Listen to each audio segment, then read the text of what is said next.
All right, hello and welcome everyone to Aleph Academy. Aleph Academy is a program that we run every last Friday of the month where we talk about anything ranging from engineering, design, UX research, all the way to culture.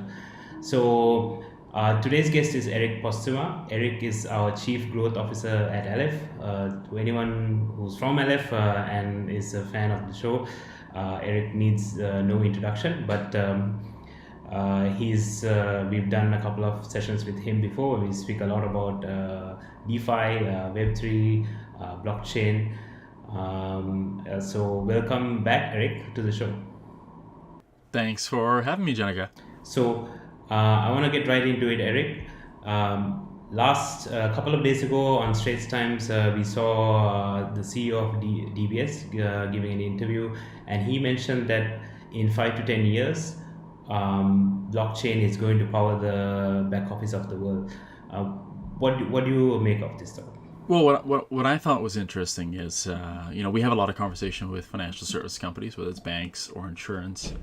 So behind the scenes, we know some of these conversations are happening, but to actually come out in public and state such a quite a bold statement that it'll power the back office of the world within 5 to 10 years is really interesting to see, because most of the conversations that we have right now are around the different evolutions of banking, right? Whether it is hyper personalization, green banking, but of course also what the role of crypto and blockchain is for financial services companies, and for a bank to put a bold statement out there like blockchain will power the back office of the world in 5 to 10 years time. It's really interesting to see, right? We know the conversations that are happening behind the scenes, but to go out in public and say it so publicly, it's just really interesting to see, especially when we've been having discussions with clients also around exponential technologies, right?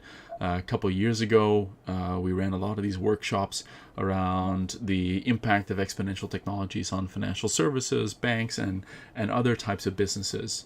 And just as a summary, if you think about blockchain and it potentially being an exponential technology, we're definitely going through a trough of disappointment right now, where the hopes for the technology are very high, but the outputs are maybe low.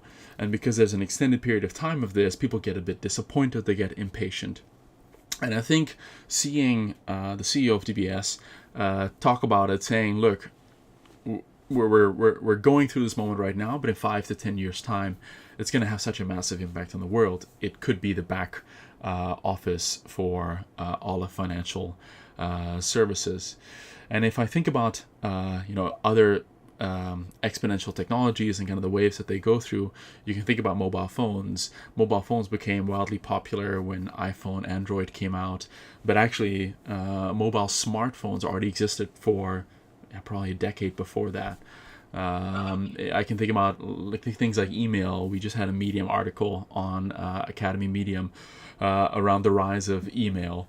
And there was a very long period of time where it was slow growth, right? Because the infrastructure was not in place yet. The standardized use of the @ symbol for email was not in place yet. And as a couple of these Lego blocks started coming into place, the adoption of the technology really picked up until now. It's everyone uses this, right? And let's apply this back to blockchain, crypto, Web3, whatever you want to call it, right now. Where it is right now in terms of users. So let's say there's roughly about 300 million users of crypto. It's roughly where the internet was in 1998. And I don't know, Janaka, what your household was like in 1998, but I remember in my household with the internet, we had probably just gotten a computer a couple of years ago.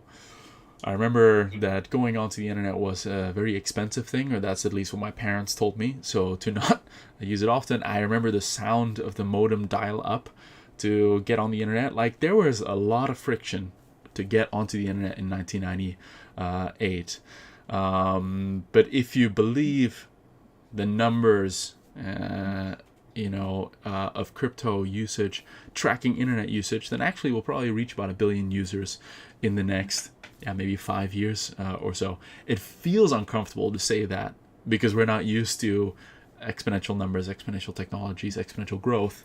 But the numbers seem to track, right, with crypto. Yeah. And I think what I like about how the CEO of DBS talked about it, and behind the scenes other CEOs of clients that we work with, is there's a clear differentiation between looking at crypto as an asset versus looking at crypto as an infrastructure, right? Like Piyush said, the back office of the world, that's clearly infrastructure. But in the last couple of years, even if you look at DBS, their first kind of crypto foray was as a centralized exchange for institutional and corporate clients trading in custody. Same with Standard Chartered. Same with some of the clients that we've worked with, like NanoVest, built by the team on designed and built by the team on multiple platforms. One of them, Alpaca, where users are able to buy and sell cryptocurrency. So it's really as viewing crypto as an asset, or our work with OSL or CoinJar. Or the others, but how the lens that he's bringing to the space is the back office as infrastructure. And what is infrastructure in crypto? It's decentralized finance in the finance space, right? And then if you think about, is the finance space, the decentralized finance space, going through exponential growth? Some numbers show that it might be. Right?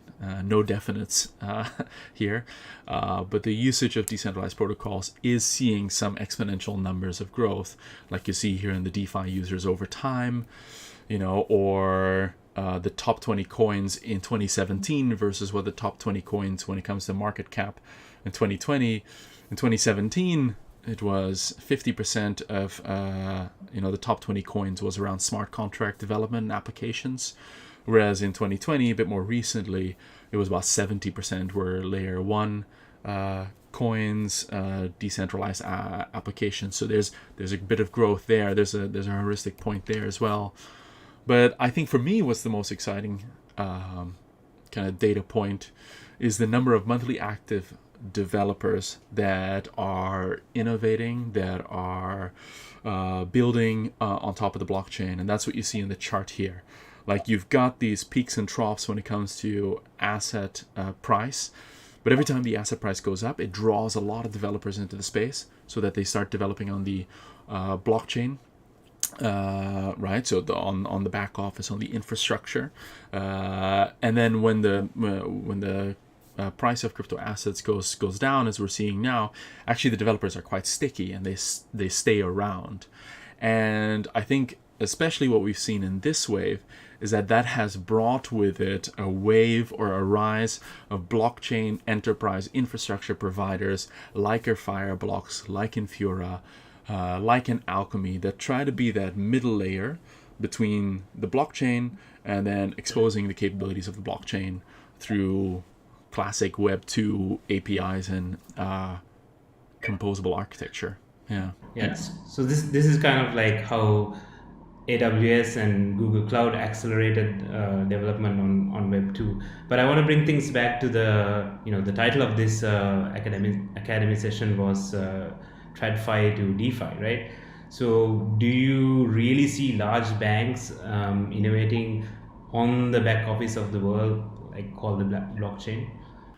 I think that's a really good question.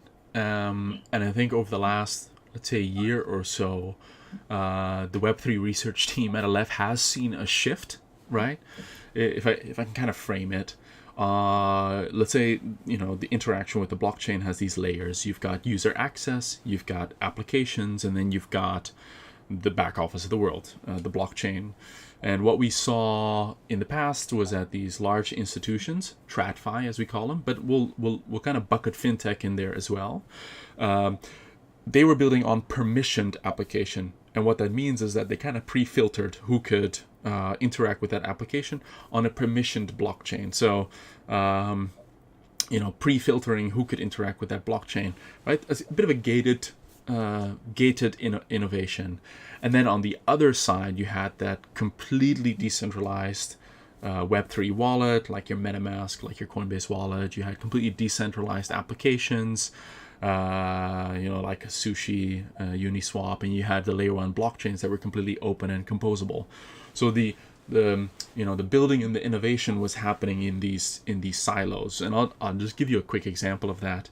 If you think about how banks, insurance, and fintechs were doing, like OCBC, that was allowing interbank payments, but the application was permissioned, meaning other banks had to kind of request access to that, and there was some sort of agreement there. Not everyone could interact with that application layer that was built for this. Same with BNP Paribas for cross-border payments within BNP Paribas. So again, it was permissioned innovation, even though blockchain was the back office. Or same with HSBC to improve trade financing, right? So that kind of talks about that left-hand side that I was just talking about.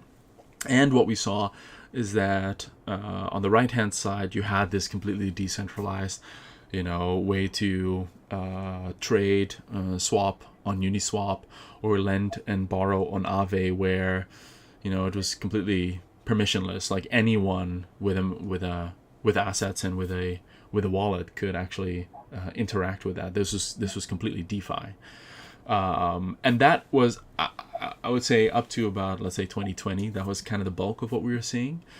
But I think what's really interesting and what the Web3 research team has also been seeing is that there's actually this shift where the banks and fintechs are trying to provide user access and being a bit more Web3 native.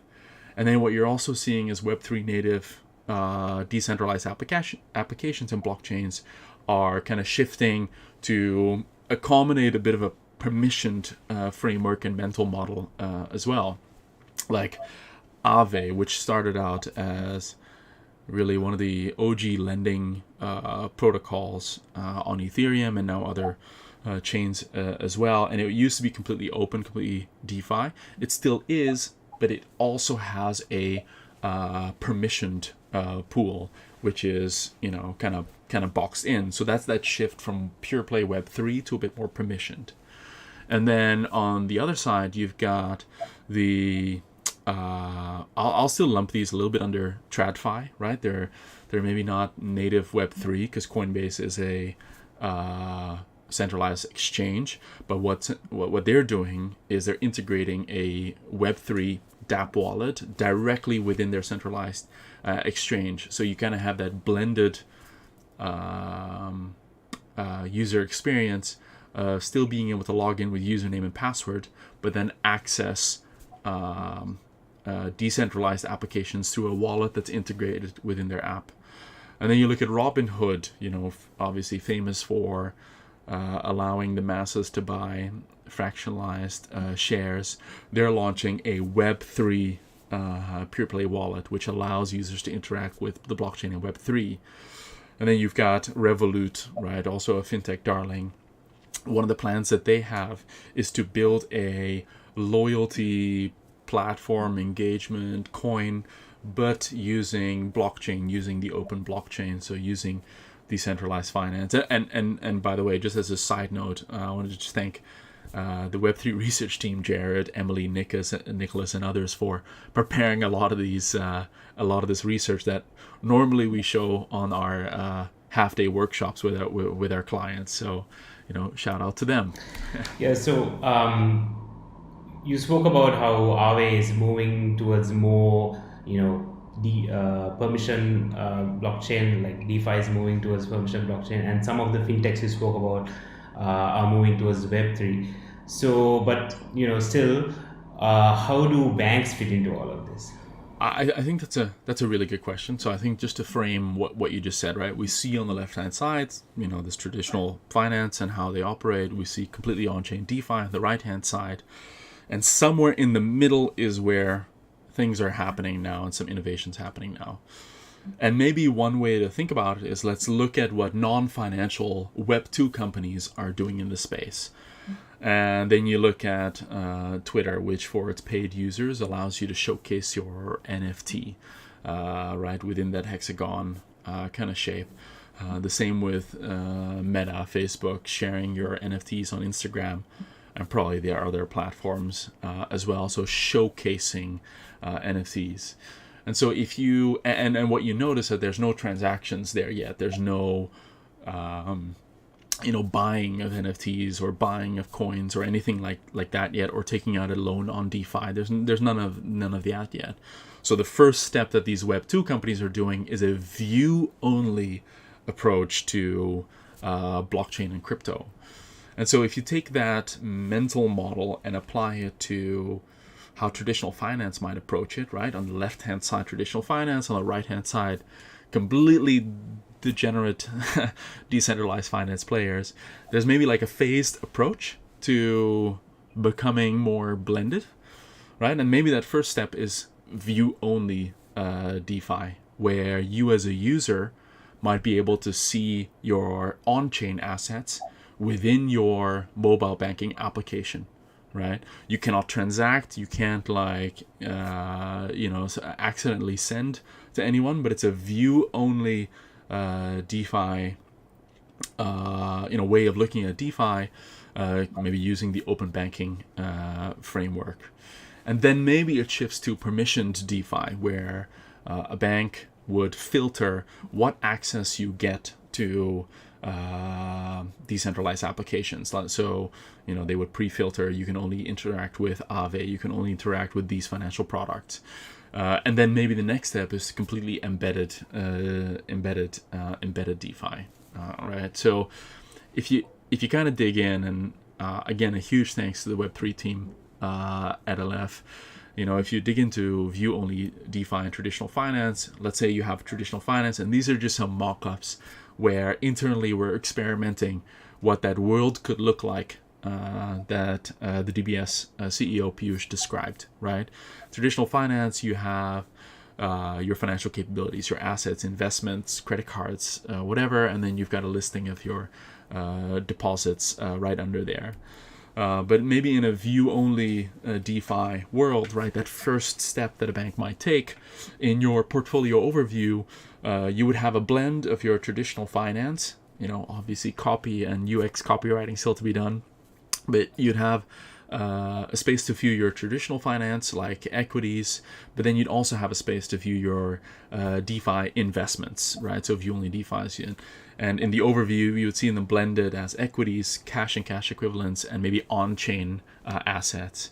So overview would blend them, and then you could toggle and look at just your DeFi holdings, where you would see that you have X amount of ETH, X amount of DAI, X amount of USDC.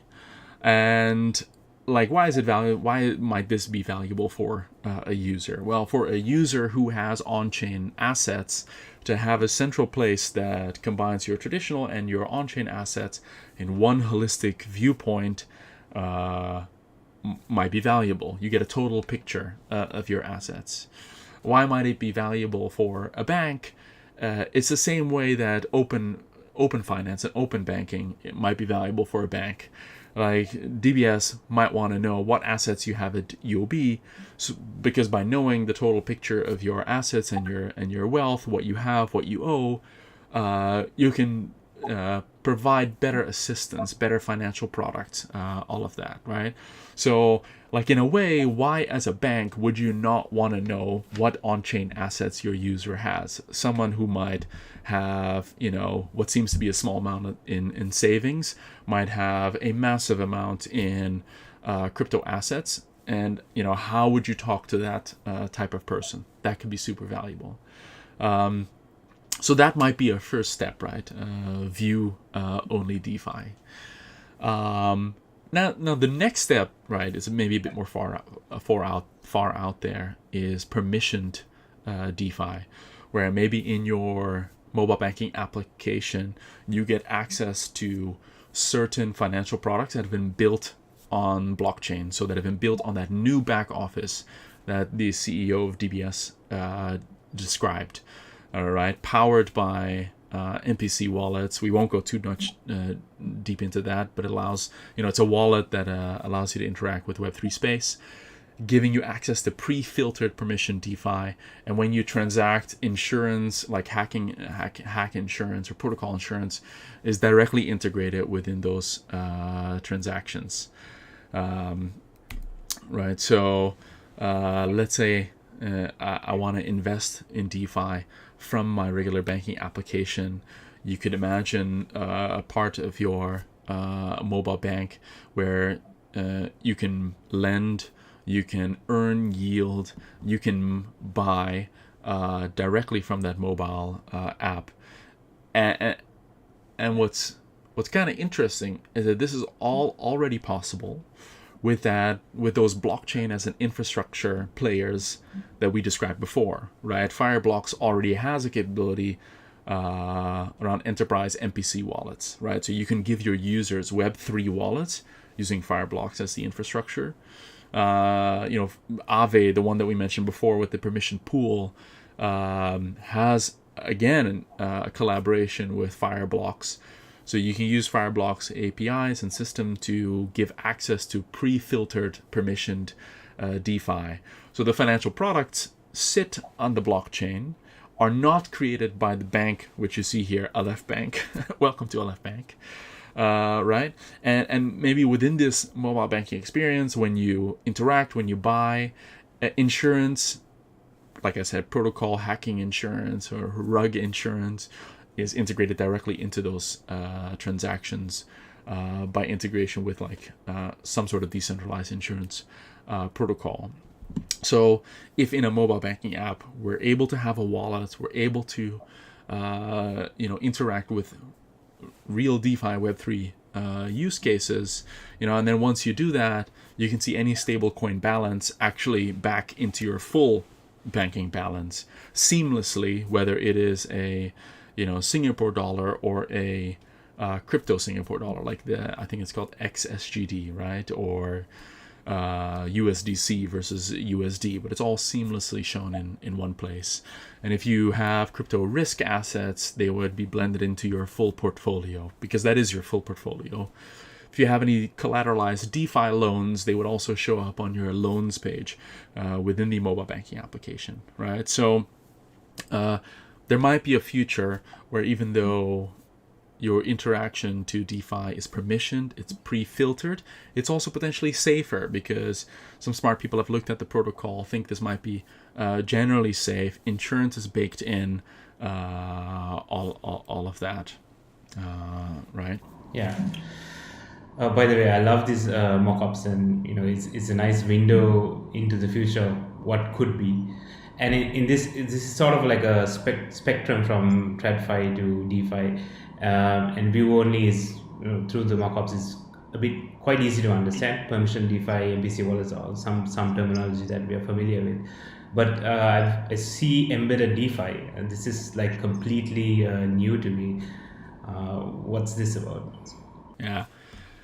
So, I mean, I love when the team was kind of seeing this convergence happening, right? Because when we work with a lot of the banks across APAC, big topic is embedded finance. How do you take financial products? How do we take financial assistance and provide it to, whether it's SME banking or retail users or private users, at the place where they're already interacting? So whether it's a marketplace or anywhere else, like there's embedding finance into everyday life. So if that trend kind of continues and more financial products are integrated into the full user journey directly without having to go into a separate app, you can see a world where all our financial interactions happen at the place where we're making purchases, where we're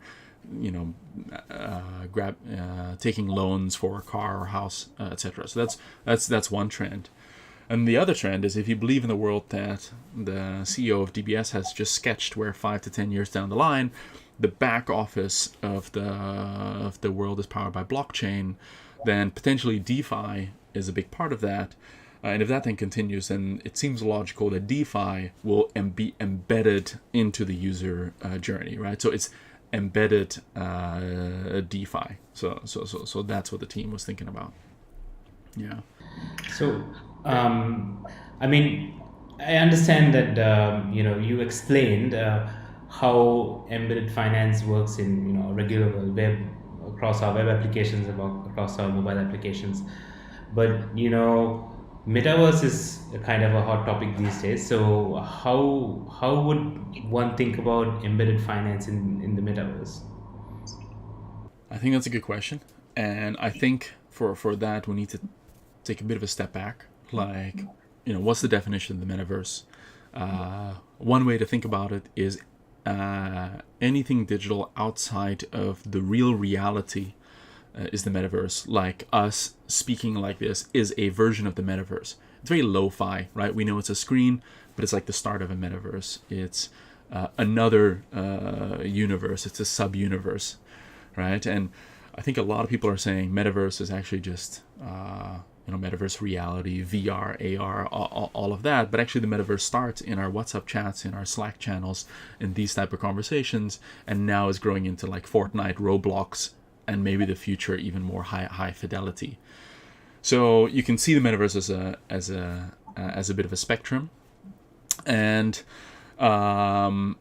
like in a way, embedded finance, we understand how it works when it comes to web, mobile, wearables, right? But how would embedded finance work in the metaverse or VR? And in our view, it's kind of just like an extension of how we would do it on the other channels. So that's on one side. But I think a really interesting angle to look at the power of that wallet in the metaverse is how your data and your identity, which is now very fragmented, will collect itself into this one place controlled by you through your Web3 wallet. Right? If you imagine today your data, your identity is held by different third parties in fragmented places. You've got Facebook that knows a certain amount, Google that knows a certain amount, Apple that knows a certain amount. If you live here in Singapore, you've got SingPass that knows a certain amount. Your relevant government data. That data is not the same, and that data is held in all these individual databases, and also they're not really owned by you. But I think I'll keep that separate. But you can already feel a certain magic with SingPass. When you go to different government institutions in Singapore, you log in with SingPass and they know the right data about you to pre-fill things or to allow certain things to happen or to approve certain things. And so if you take that thinking where right now all your data and identity is fragmented, but if you think about the blockchain like super simplified, you've got the user and you've got all these different applications, but these different applications operate on the same one single database, that layer one blockchain.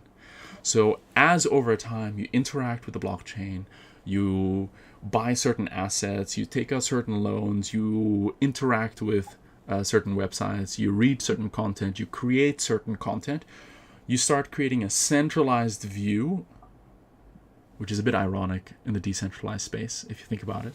But you create one core like view of what I achieve.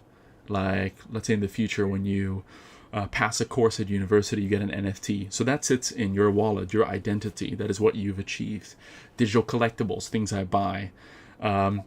Social connections that I have, any loans that I have, what I own, what I owe, like all of this data is connected, right? And so, if you've got your Web3 wallet, you start controlling how to expose your history, your data, your identity to the applications that you interact with.